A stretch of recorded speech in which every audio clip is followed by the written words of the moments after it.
Ibu bapak, saudara-saudari yang terkasih, para romo, para bruder dan para suster, berjumpa lagi dengan Api Karunia Tuhan episode ke-19. Kita mengawali pembahasan baru, yaitu mengenai Injil Markus. Kita tahu dari ilmu tafsir, Injil Markus adalah Injil yang pertama, sumber utama. Meskipun dalam rangkaian Injil yang kita miliki, Injil Markus itu urutan kedua, tapi sebenarnya Injil Markus adalah Injil yang pertama.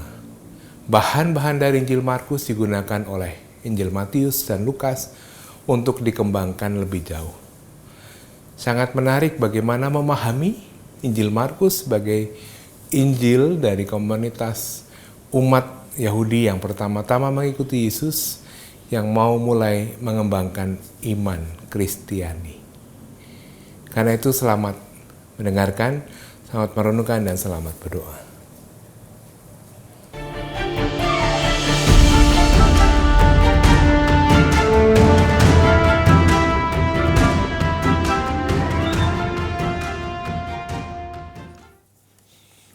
Saudari-saudaraku yang terkasih, dalam beberapa perjumpaan kita yang lalu, kita sudah selesai dengan renungan-renungan kita mengenai Injil Matius. Sekarang kita akan mulai dengan Injil Markus, karena yang kemarin-kemarin sudah panjang, mungkin maksud saya, siapa tahu nanti selanjutnya ini bisa lebih pendek-pendek, karena kira-kira model pemikirannya sama, kira-kira. Tetapi nanti kalau jadinya agak panjang ya mohon dimaklumi. Injil Markus seringkali dianggap bukan Injil yang pertama. Karena di dalam urutan kitab suci kita, Markus itu diletakkan sesudah Matius.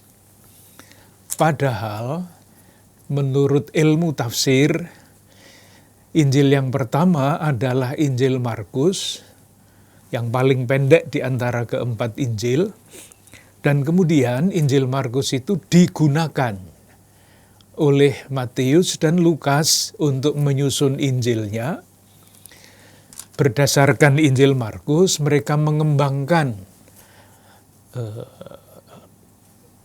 pemaparan tentang Yesus, sabda dan karyanya lebih panjang, karena ditulis sesudah Markus dan disampaikan untuk jemaat-jemaat yang memang sudah lebih berkembang dibandingkan dengan jemaat yang ada di belakang Injil Markus.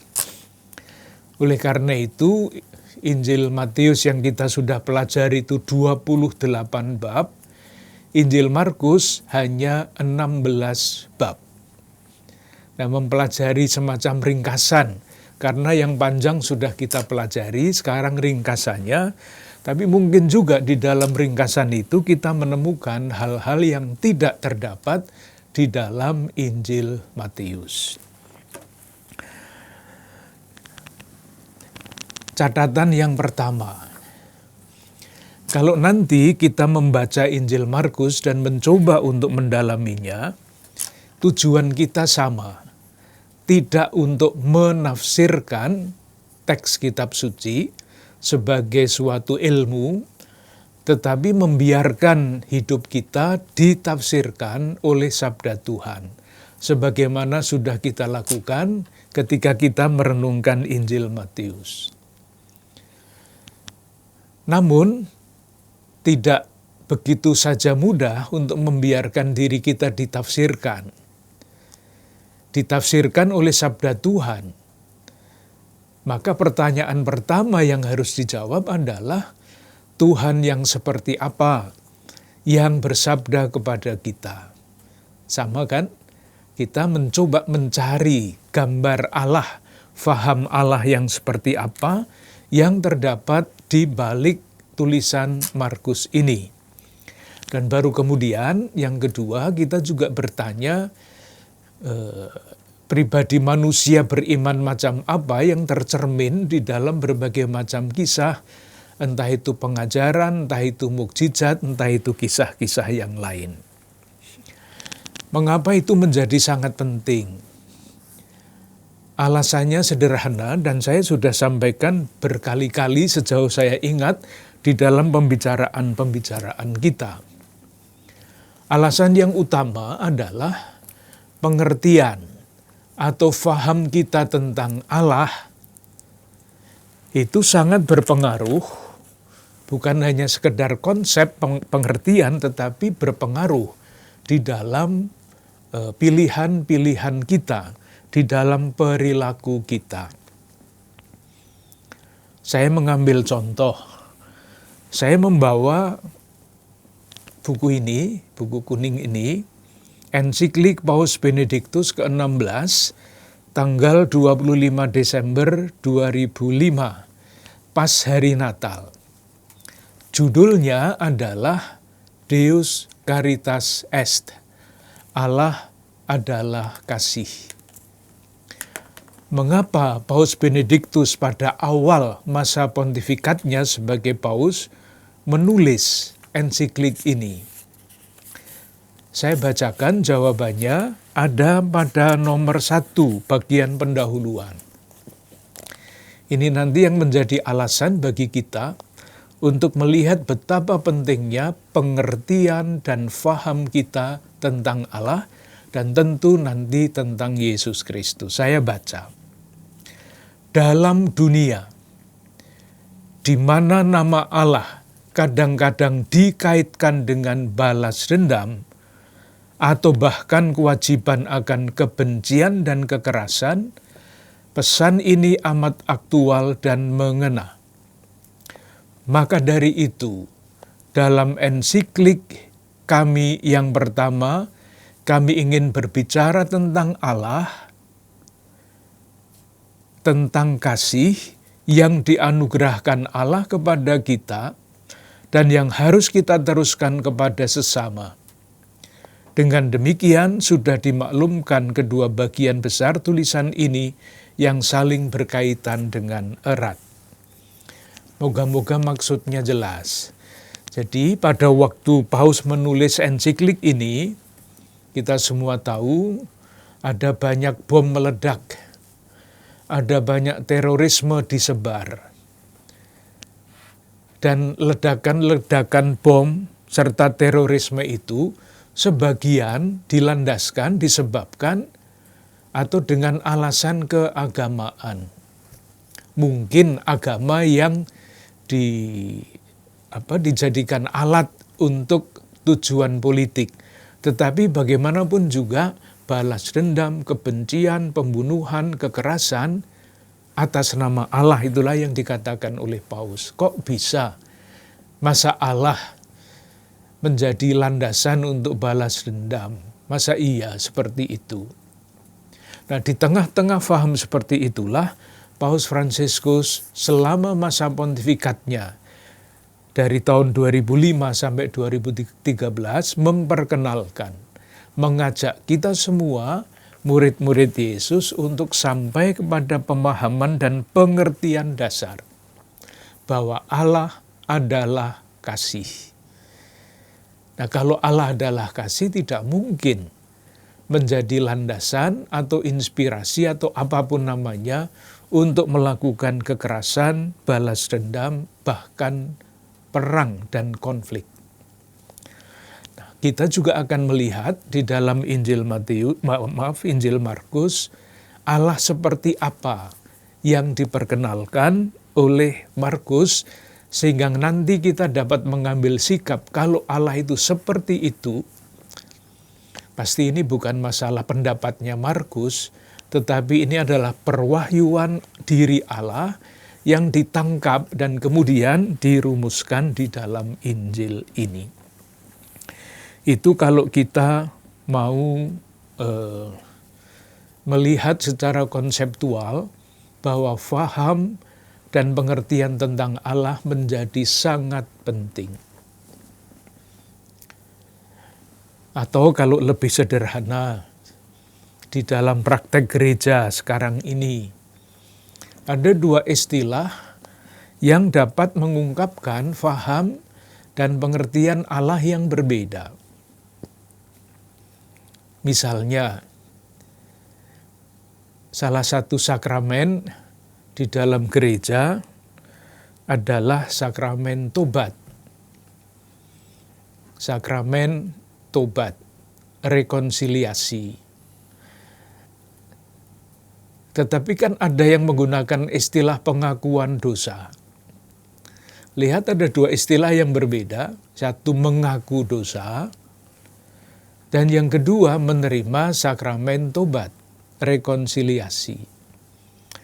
Kelihatannya sama, prakteknya juga mungkin sama, tapi di balik itu ada faham tentang Allah yang berbeda. Kalau kita bicara mengenai pengakuan dosa, itu yang paling penting dosa saya apa? Lalu ketika kita menghadap pelayan gereja untuk mengaku dosa, ya nanti ungkapan-ungkapannya itu rasa khawatir, rasa takut, dan sebagainya. Tetapi kalau kita menggunakan istilah lain, sakramen rekonsiliasi, sakramen tobat, itu yang paling penting itu bukan dosa-dosa saya, tetapi syukur bahwa Allah telah menebus kita di dalam diri Yesus Kristus. Maka menerima sakramen rekonsiliasi tidak harus dengan rasa takut dan khawatir, kecuali kalau berhadapan dengan pastor-pastor yang kejam, ya ada juga itu. Tapi dengan gembira, karena syukur atas karya penebusan Tuhan. Moga-moga itu jelas. Dan kalau masih mau contoh lain lagi, yang seringkali saya pakai, mungkin sudah bosan mendengar cerita ini. Seorang anak ingin makan permen. Dia tahu ibunya menyimpan banyak permen. Tetapi kalau dia minta izin kepada ibunya untuk mengambil permen, pasti tidak diizinkan. Maka diam-diam anak itu mengambil permen tanpa seizin ibunya, yakin bahwa ibunya tidak tahu. Ternyata ibunya tahu. Maka setelah mengambil permen, anak itu dipanggil, "Dik, kamu tahu apa tidak, ketika adik tadi mengambil permen tanpa izin ibu, Tuhan Allah ada di situ." Ini Tuhan Allah macam apa ini yang disebut di situ? Tuhan Allah yang mengawas-awasi. Tetapi anak itu mempunyai faham yang sangat berbeda tentang Allah. Dia mengatakan, "Tahu ibu, Tuhan Allah melihat saya." Lalu ibu itu bertanya, "Lalu apa yang dikatakan Tuhan Allah kepadamu?" "Oh, Tuhan mengizinkan saya mengambil 2," katanya. Ceritanya agak konyol, tetapi di balik kisah sederhana ini ada 2 faham tentang Allah yang berbeda. Yang dimiliki oleh ibu, Tuhan Allah untuk menakut-nakuti. Sementara faham Allah yang dimiliki oleh anak itu, Allah itu maha baik, Allah itu maha murah. Saya inginnya ambil 1, disuruh ambil 2. Ini bukan pelajaran tentang mencuri tentu saja, tetapi diceritakan untuk menunjukkan gambar dan faham tentang Allah yang sangat penting. Sudah pengantarnya kira-kira seperti itu. Jadi yang akan kita cari dengan menelusuri Injil Markus adalah Allah, wajah Allah yang macam apa yang kita jumpai di situ. Dan nanti ketemunya adalah ada revolusi besar, gambaran akan Allah. Dibandingkan dengan faham yang pada waktu itu biasa di lingkungan umat Allah Perjanjian Baru pada zaman Yesus. Sekarang kita mulai Injil Markus tentang Allah. Kalau kita membanding-bandingkan Injil Markus dengan Injil-Injil yang lain, Matius, Lukas, Yohanes, sebutan Allah itu paling sedikit terdapat di dalam Injil Markus. Injil Matius lebih panjang, pasti lebih banyak. Injil Yohanes banyak sekali, apalagi kalau kita lebih spesifik tentang Bapa. Allah adalah Bapa, sangat sedikit. Caranya melihat jumlah berapa kali dipakai, ini ambil konkordansi misalnya. Konkordansi itu seperti kamus kitab suci. Kita cari kata Bapa. Kita cari kata Bapa, saya tunjukkan ya dari situ tidak kelihatan pasti.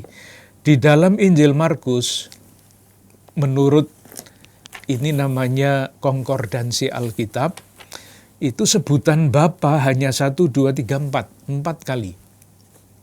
Jadi Allah disebut Bapa di dalam Injil Markus hanya 4 kali. Mestinya yang saya bawa bukan yang ini, yang saya bawa yang lebih tebal, yang lebih lengkap. Tapi ini cukup untuk memberi gambaran. Sementara di dalam Injil Yohanes, tidak usah dihitung, ini banyak sekali, sekitar 20 lebih. Bapa disebut di dalam Injil Yohanes. Di dalam Injil Matius lebih banyak lagi. Lebih banyak dari Markus, lebih sedikit dari Yohanes. Injil Lukas sama saja. Allah tidak banyak disebut, apalagi Allah sebagai Bapa.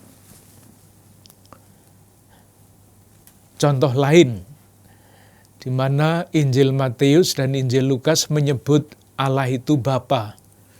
Sementara Injil Markus tidak ada. Kita ingat doa Bapa kami.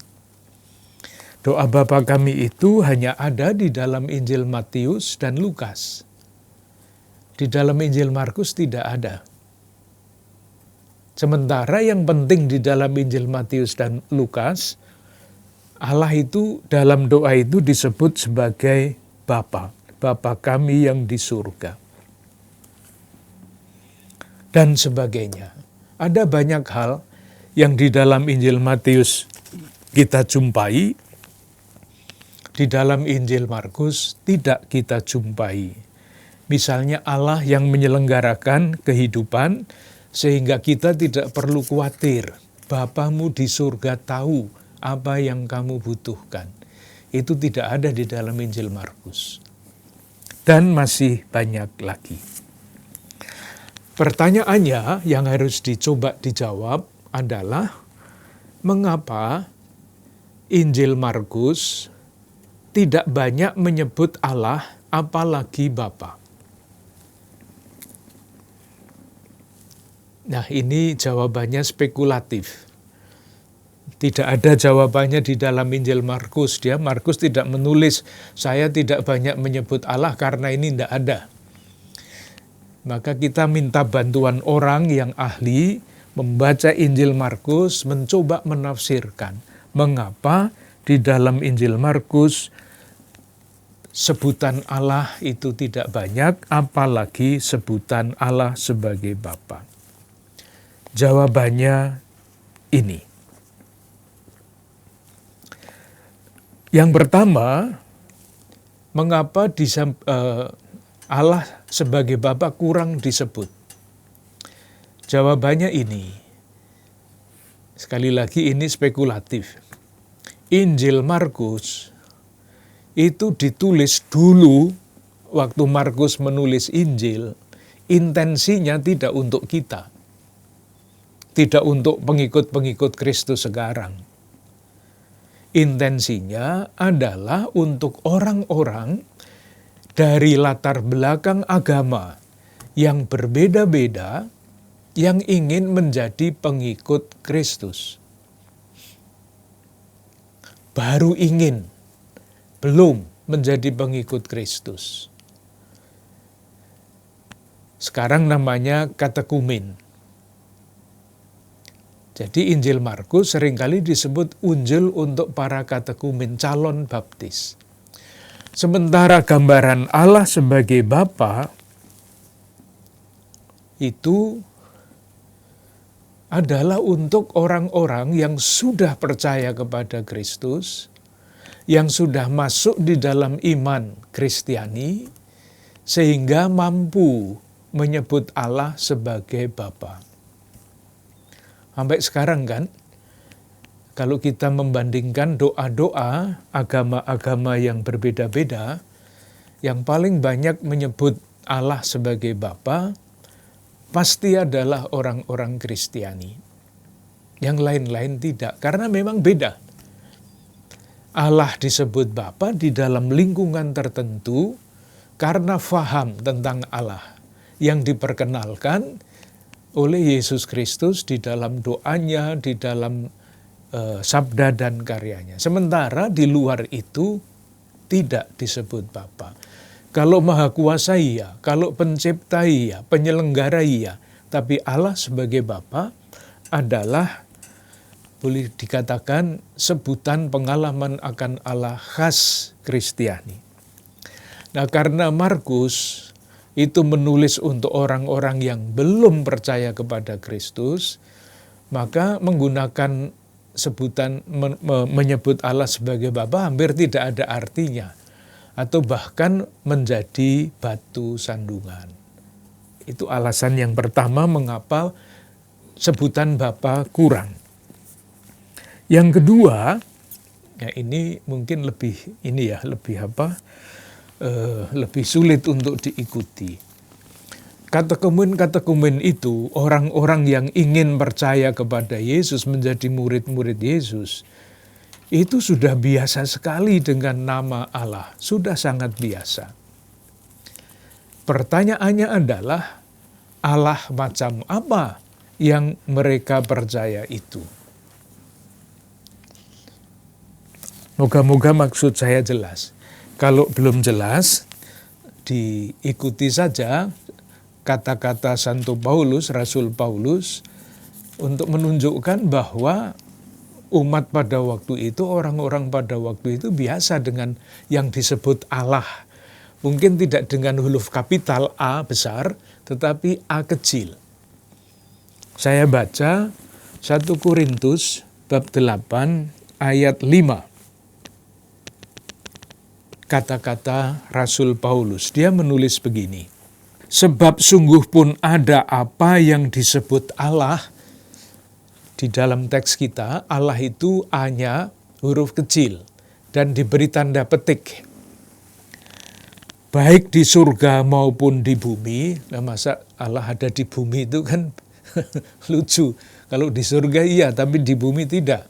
Itu nanti tentu maksudnya ya berhala-berhala itu. Dan banyak Tuhan huruf kecil, tanda petik juga, yang demikian, namun bagi kita hanya ada satu Allah saja, yaitu Bapa. Ini Paulus sudah maju dengan fahamnya tentang Allah sebagai Bapa. Intinya ini, moga-moga sekali lagi bisa ditangkap dengan mudah. Orang-orang yang menjadi sasaran Injil Markus pada waktu itu sudah kenal dengan Allah, tanda petik, sudah beragama. Tetapi Allah yang mereka kenal itu macam-macam. Ada yang menampakkan diri dalam bentuk patung ini, patung itu, sembahan ini, sembahan itu, korban ini, korban itu. Sudah ada rasa keagamaan. Ada. Dan itu adalah sesuatu yang positif.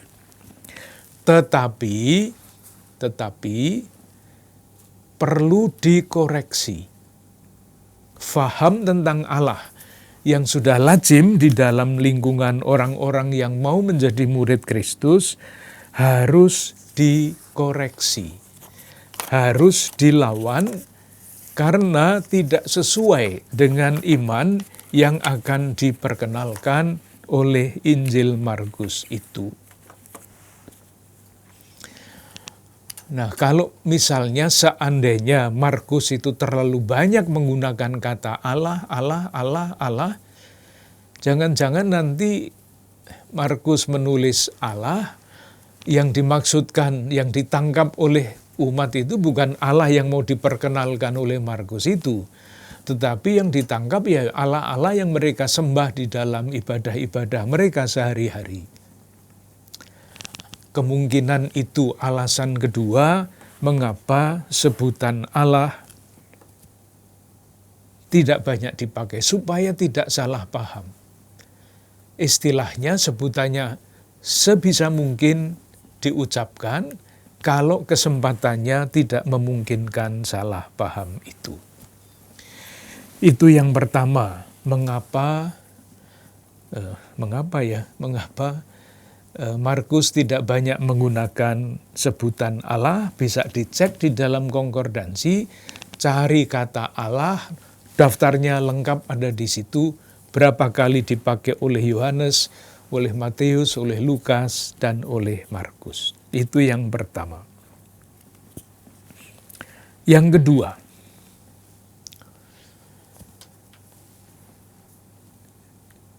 di balik Injil Markus,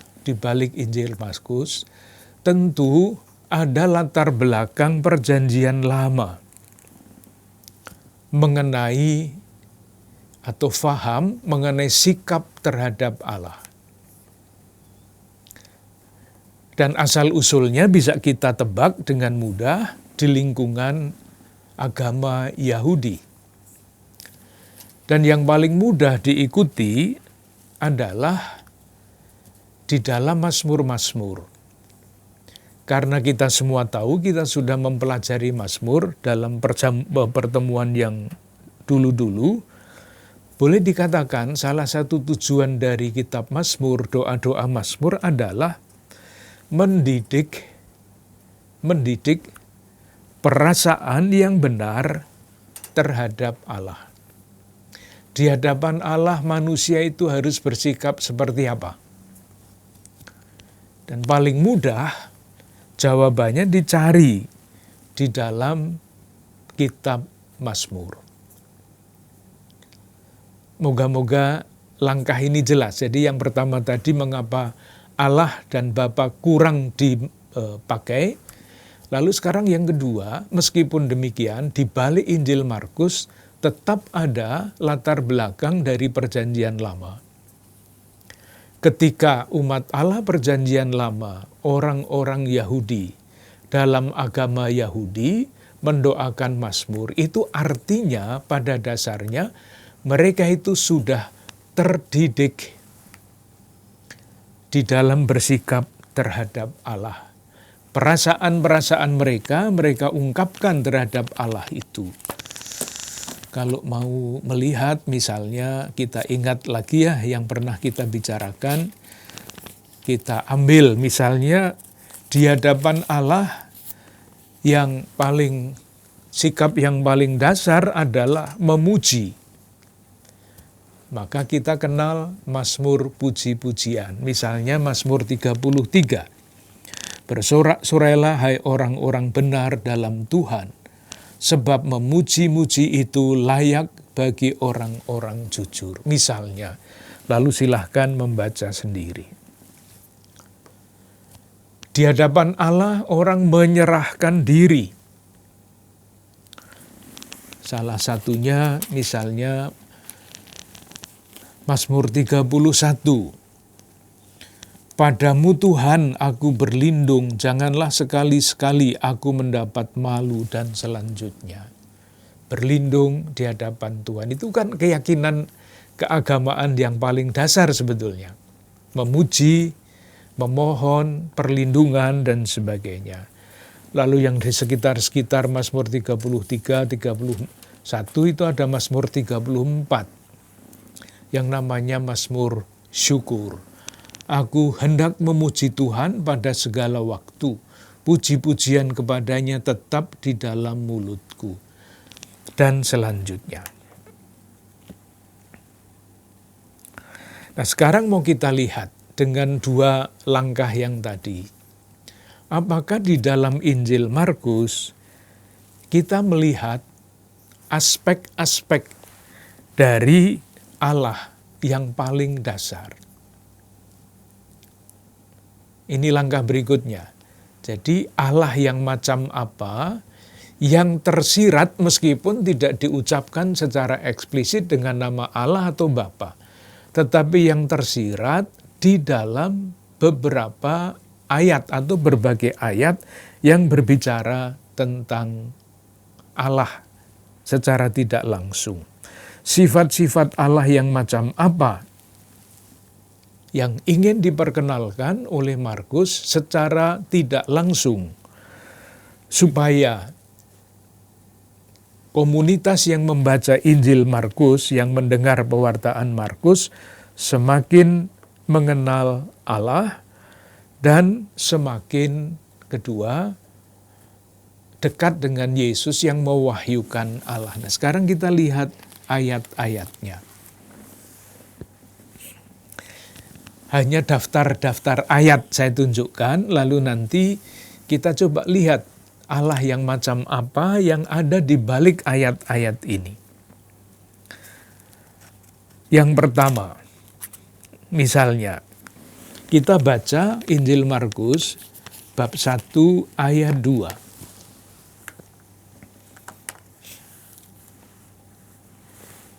Seperti ada tertulis dalam kitab Nabi Yesaya, lihatlah,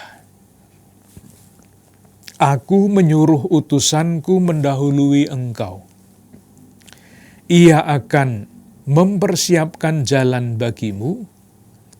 Ada suara orang yang berseru-seru di padang gurun, dan selanjutnya. Kalau kita berhenti pada ayat 2 saja. Ini Allah macam apa yang ada di balik ayat ini. Lihatlah, aku menyuruh utusanku mendahului engkau. Aku itu jelas Allah. Engkau itu belum tahu siapa yang dimaksudkan. Karena ini perjanjian lama, ini kutipan dari kitab Nabi Yesaya. Maaf, dari kitab Nabi Maleaki, bab 3 ayat 1. Nah, kalau kita bertanya kepada ayat ini, Allah yang macam apa yang tersembunyi di balik ayat ini? Jawabannya tidak jelas. Hanya samar-samar. Tetapi yang pasti bisa dikatakan adalah ini. Allah adalah Dia. Nah, Dia itu kan tidak jelas. Allah adalah Dia yang mengambil inisiatif untuk melakukan sesuatu. Jadi Allah yang bertindak. Saya kira itu tidak terlalu jauh mengambil kesimpulan seperti itu. Atas dasar ayat 2 dalam Injil Markus bab 1, yang mengutip kitab Nabi Maleaki bab 3 ayat 1, kita diberitahu secara tidak langsung. Allah adalah Dia yang mengambil inisiatif. Aku menyuruh utusanku mendahului engkau. Aku itu Allah, menyuruh itu berinisiatif. Mendahului itu artinya melakukan sesuatu. Itu ayat 2. Ayat 3.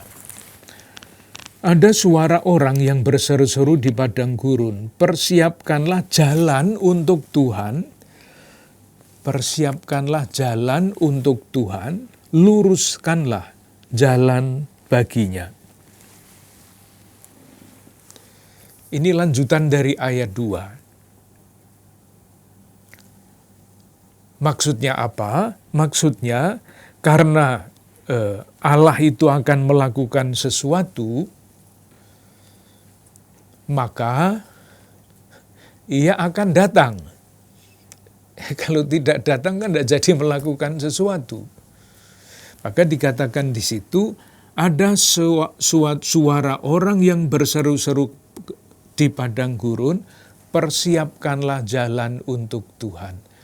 Kenapa jalannya harus dipersiapkan? Jawabannya ada pada ayat 2, karena Allah berinisiatif untuk melakukan sesuatu, dan supaya dapat melakukan sesuatu itu, Ia harus datang. Maka jalannya harus disiapkan. Moga-moga tidak terlalu berbelit-belit.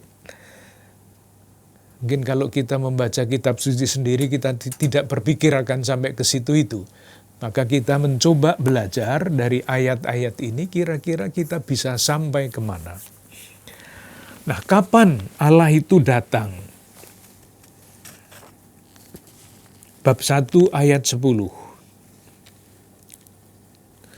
Pada saat ia keluar dari air, ia melihat langit terkoyak, dan roh seperti burung merpati turun ke atasnya. Jadi langit terkoyak, itu artinya Tuhan datang. Bayangannya Allah itu bersemayam di atas langit. Kalau langitnya tertutup, ya Tuhan Allah tetap aja tinggal di sana, jauh dari manusia. Tetapi ketika langit terkoyak, Allah itu datang. Dan di situ yang dikatakan adalah, dan roh seperti burung merpati turun ke atasnya. Mungkin baik kalau kita cek satu ayat lagi, dari bab 11 ayat 25.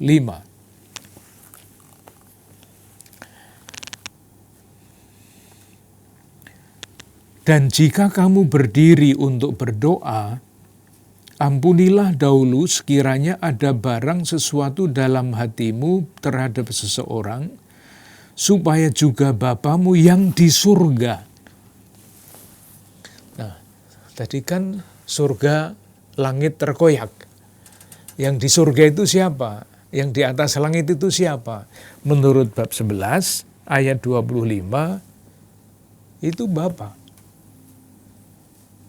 Allah Bapa menyatakan diri. Caranya bagaimana menyatakan diri? Allah Bapa tidak tampak, roh tampaknya seperti burung merpati. Mengapa burung merpati? Sementara ketika Pentakosta, roh itu turunnya tidak dalam rupa burung merpati. Turunnya dalam lambang lidah api angin kencang. Nah, di sini roh seperti burung merpati. Jawabannya ada di kalimat sesudahnya. Karena suara dari langit itu mengatakan, engkaulah anak yang kukasihi. Nah, burung merpati itu di mana-mana menjadi lambang kasih. Karena apa coba? Karena burung merpati itu kan makhluk istimewa. Burung merpati itu burung yang tidak bisa berkelahi. Pernah melihat burung merpati berkelahi, tarung gitu, pernah? Tidak ada burung merpati berkelahi itu. Mungkin kecuali kalau burung merpatinya sedang stres ya berkelahi. Kalau burung merpati yang biasa nggak berkelahi, maka disebut sebagai universal. Dimanapun burung merpati itu menjadi lambang damai, lambang kasih. Lalu caranya bagaimana Allah menampakkan diri ada pada ayat 11. Lalu terdengarlah suara dari surga. Engkaulah anak yang kukasihi, kepadamulah aku berkenan. Jadi Allah yang ada di langit, di atas langit, di surga itu memperkenalkan diri melalui Yesus. Allah sendiri tetap misteri, tidak kelihatan, tidak tampak. Allah yang adalah misteri yang tidak tampak, dan karena itu tidak dapat dijangkau oleh manusia, menyatakan diri lewat Yesus. Mewahyukan diri melalui Yesus. Jadi bagaimana? Ada beberapa kesimpulan yang dapat kita tarik. Yang pertama, Allah tetap misteri. Meskipun tadi kita sudah melihat ya, Allah itu mengambil inisiatif untuk melakukan sesuatu. Karena itu ia datang. Ia datang, tapi tidak datang sendiri. Ia datang melalui menampakkan diri di dalam diri Yesus Kristus. Dengan demikian, gambaran seperti ini menimbulkan harapan. Harapan apa? Allah yang seperti itulah, Allah yang misteri itulah, yang menyatakan diri di dalam diri Yesus, akan memenuhi kerinduan hati manusia. Silahkan sekali lagi membayangkan yang dituju adalah para katekumen yang belum percaya kepada, yang belum memutuskan, katakanlah sekarang dibaptis.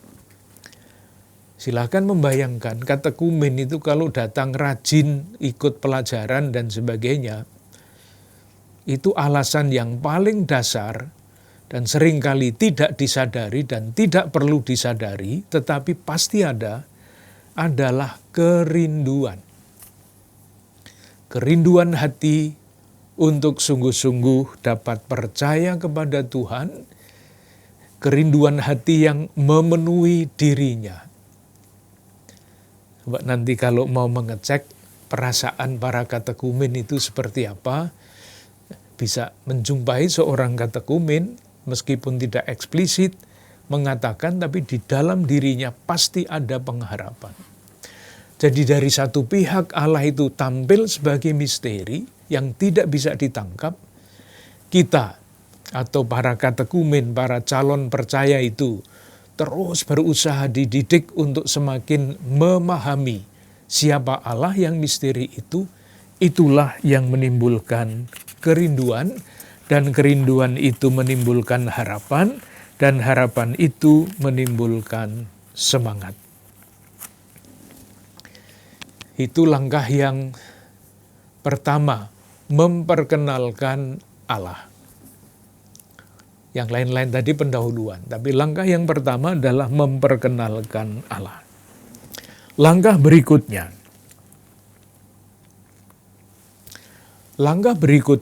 adalah penjelasan lebih lanjut mengenai Allah yang adalah misteri. Jadi Allah tidak membuka wajahnya melalui Yesus. Tetap misteri. Sekarang yang bagian kedua, bagaimana Allah yang misteri itu dicoba oleh Markus untuk dijelaskan. Beberapa ayat berikut ini. Bab 1 ayat 14. Sesudah Yohanes ditangkap, datanglah Yesus ke Galilea, memberitakan Injil Allah. Katanya, waktunya telah genap. Kerajaan Allah sudah dekat, bertobatlah dan percayalah kepada Injil. Kata yang dipakai adalah, datanglah Yesus ke Galilea memberitakan Injil Allah. Itu apa pentingnya? Ya, pentingnya mengerti kata Injil itu. Kita semua tahu pasti, pertama-tama Injil itu ya keempat tulisan ini. Tetapi sebetulnya arti yang paling dasar dari kata Injil, bahasa asing, bahasa Yunani, Injil itu artinya adalah kabar gembira. Dalam arti yang seluas-luasnya. Kabar gembira. Mendapat surat, kabar gembira. Mendapat berita dari keluarga bahwa keadaan di sana baik-baik saja, itu Injil. Dalam arti yang seluas-luasnya. Tetapi Injil yang paling dasar maknanya adalah bahwa Allah itu, yang tadi misteri itu, yang tidak jelas itu, kalau datang, ketika dia datang, ia membawa kabar gembira. Maka pertanyaannya, kabar gembira yang dibawa Allah Itu yang seperti apa? Jawabannya bisa macam-macam. Kabar gembira yang paling dasar, salah satunya bisa dirumuskan begini. Kabar gembira yang paling dasar, karena Allah yang datang ini menunjukkan jalan yang sejati, jalan menuju kebahagiaan sejati. Moga-moga maksudnya jelas. Kabar gembira itu banyak sekali ya. Mendapat lotre itu juga kabar gembira. Macam-macam. Tetapi yang paling dasar dari hidup manusia yang selalu mencari tujuan hidup, yang selalu mencari kebahagiaan, yang namanya kabar gembira itu kalau kepada dia ditunjukkan jalan menuju kebahagiaan yang sejati. Bukan sekedar kebahagiaan, tetapi kebahagiaan yang sejati. Itulah sebabnya kalau kita mengambil teks lain dari Injil Yohanes, Yesus mengatakan, "Akulah jalan, kebenaran, dan hidup." Jalan menuju kebenaran dan jalan menuju hidup sejati. Itulah kabar gembira. Kalau mau lebih eksplisit lagi, Allah yang membawa kabar gembira itu, kabar gembiranya adalah Yesus yang adalah jalan, kebenaran, dan hidup. Yesus itulah yang membawa orang kepada kebahagiaan sejati. Ayat 15, kerajaan Allah sudah dekat. Kerajaan, jadi kebahagiaan sejati itu akan dialami ketika Allah menjadi raja. Artinya, kalau hidup itu sungguh-sungguh diatur oleh Allah yang adalah raja itu. Tentu ini tidak lalu mengambil kesimpulan kalau begitu kita jadikan saja negara agama, enggak seperti itu. Kesimpulannya bukan itu. Karena Allah memberikan kebebasan kepada manusia, enggak mengatur sendiri semua-muanya. Tetapi intinya itu, ketika manusia, siapapun dia, menerima Allah sebagai yang menunjukkan jalan menuju kehidupan sejati, akan terbangunlah yang namanya tanda petik kehidupan bersama. Istilahnya kerajaan Allah. Ketika semua orang dengan latar belakang apapun juga menyesuaikan dirinya dengan rencana Allah. Jadi apa? Kesimpulannya menurut ayat 14 dan 15, Allah adalah dia misterius yang mengatur hidup orang. Seperti halnya dulu Allah menciptakan dunia. Mengubah chaos, kacau balau menjadi kosmos jagat raya yang siap dihidupi oleh manusia. Allah inilah yang mengatur hidup orang. Jagat kecil, kalau kosmos itu kan jagat besar, dunia ini. Ada jagat kecil, yaitu yang ada di dalam batin kita, yang diatur. Kalau tidak diatur oleh Allah, yaitu seperti kita ingat, Rasul Paulus sebelum berjumpa dengan Kristus, penghujat, penganiaya, bengis. Itu hidupnya kacau balau seperti itu. Tetapi sesudah diciptakan, membiarkan Allah mengatur hidupnya, dia berubah sama sekali. Sama seperti ketika dunia diciptakan, dari dunia yang kacau balau menjadi dunia yang siap dihuni oleh manusia. Masih lanjut. Bab 1 ayat 35. Jadi kita masih mencari ayat-ayat yang dapat kita baca di balik ayat itu. Ini loh, Markus sedang memperkenalkan siapa Allah itu kepada kita. Bab 1 ayat 35. Pagi-pagi benar, waktu hari masih gelap, ia bangun dan pergi keluar. Ia pergi ke tempat yang sunyi untuk berdoa di sana. Ini Allah macam apa yang ada di balik ayat ini? Jawabannya mudah, jawabannya gampang diterka. Allah adalah Dia. Nah, Dia, misteri lagi, yang kepadanya Yesus berdoa. Misteri, tidak dijelaskan. Tapi Yesus berdoa kepada Allah itu. Allah tetap misteri, yang ditunjukkan adalah hubungan khusus. Relasi yang sangat akrab antara Yesus dengan Allah itu. Terus, bab 2 ayat 7.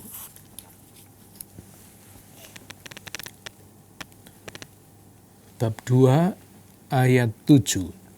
Mengapa orang ini berkata begitu? Ia menghujat Allah. Siapa yang dapat mengampuni dosa selain daripada Allah sendiri? Siapa Allah itu? Jawabannya, Allah adalah Dia yang mampu mengampuni dosa. Jadi berita baiknya adalah bahwa Allah itu mengampuni dosa. Pembaca tetap saja berhadapan dengan misteri yang dengan segala macam caranya diperkenalkan oleh Markus. Allah adalah yang baik, Allah adalah yang mengampuni dosa. Jadi yang diperkenalkan di sini, kalau kita mengikuti ayat-ayat itu adalah Allah yang sangat berbeda. Sangat berbeda. Berbeda secara mendasar dibandingkan dengan Allah yang diperkenalkan, diyakini oleh agama-agama yang berkembang pada waktu itu. Allah inilah yang diperkenalkan oleh Yesus. Dan orang-orang yang nanti dipanggil oleh Yesus diminta untuk mengikutinya. Mungkin ilustrasi ini atau penjelasan ini akan membantu. Bedanya apa? Allah yang diperkenalkan oleh Yesus dengan Allah yang diberi tanda petik tadi. Bedanya sangat mendasar. Saya mulai dengan Allah yang diberi tanda petik tadi. Allah yang diberi tanda petik tadi adalah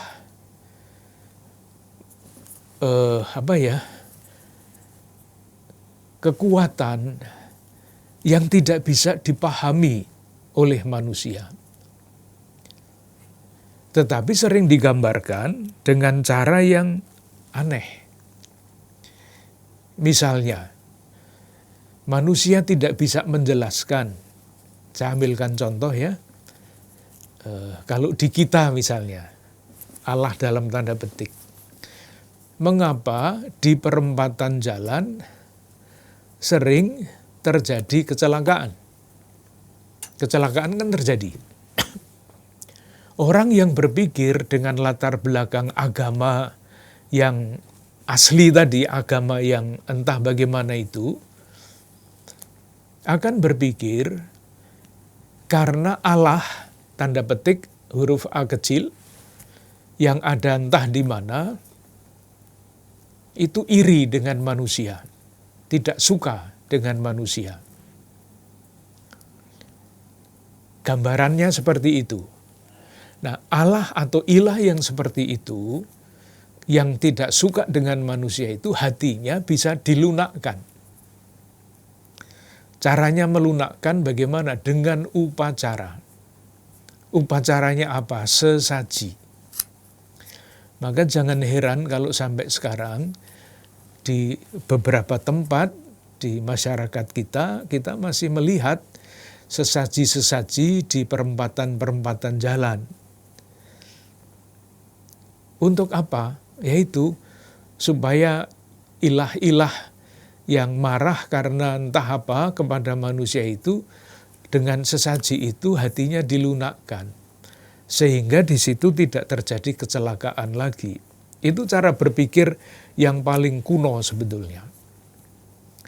Karena masyarakat itu belum sampai kepada pemikiran modern bahwa perempatan jalan itu ramai, maka perlulah diberi tanda-tanda supaya lewatnya bergantian.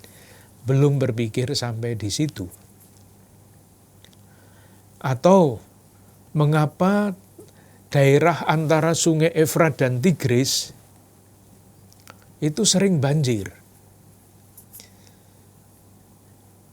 Itu daerahnya Abraham dulu. Karena Allah tidak suka. Daerah di antara dua sungai itu kan subur bukan main. Jadi semua yang ditanam di sana tumbuh. Yang ada di atas itu tidak suka kalau manusia itu subur begitu itu. Maka didatangkanlah banjir. Allahnya seperti itu. Maka dibuatlah upacara-upacara untuk menenangkan hati Allah. Ilah maksud saya. Padahal ya tentu saja di daerah di antara dua sungai ya pastilah sering banjir. Tapi orang belum sampai berpikir ke situ. Sementara, nah ini Allah yang misteri yang diwahyukan melalui Yesus dan dicoba diperkenalkan oleh Markus itu bukan yang seperti itu. Kalau yang pertama tadi itu garisnya ke atas.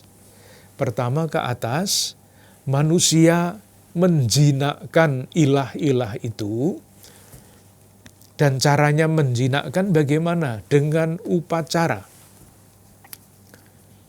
Kalau upacaranya bagus, Allah jinak, bahaya lewat. Sementara di dalam gambar Yesus itu turun. Jadi garisnya bukan naik tetapi turun. Allah mewahyukan diri, dan manusia yang menerima wahyu itu beribadah kepada Allah. Maka ibadah dan upacara itu beda. Kalau kita beribadah, itu kita mengungkapkan keyakinan kita, bakti diri kita kepada Allah. Kalau kita hanya berhenti pada upacara, itu artinya kita ingin menundukkan ilah-ilah itu. Maka kalau upacara kurang ini, kurang itu, lalu tidak berhasil, ya itulah. Karena fahamnya masih faham seperti itu. Jadi Allah yang seperti inilah yang diperkenalkan oleh Yesus. Para murid pelan-pelan nanti melalui Yesus diajak untuk sampai kepada pengertian dan pemahaman tentang Allah itu. Sampai di sini dulu, nanti kita lanjutkan pada percakapan berikutnya. Terima kasih.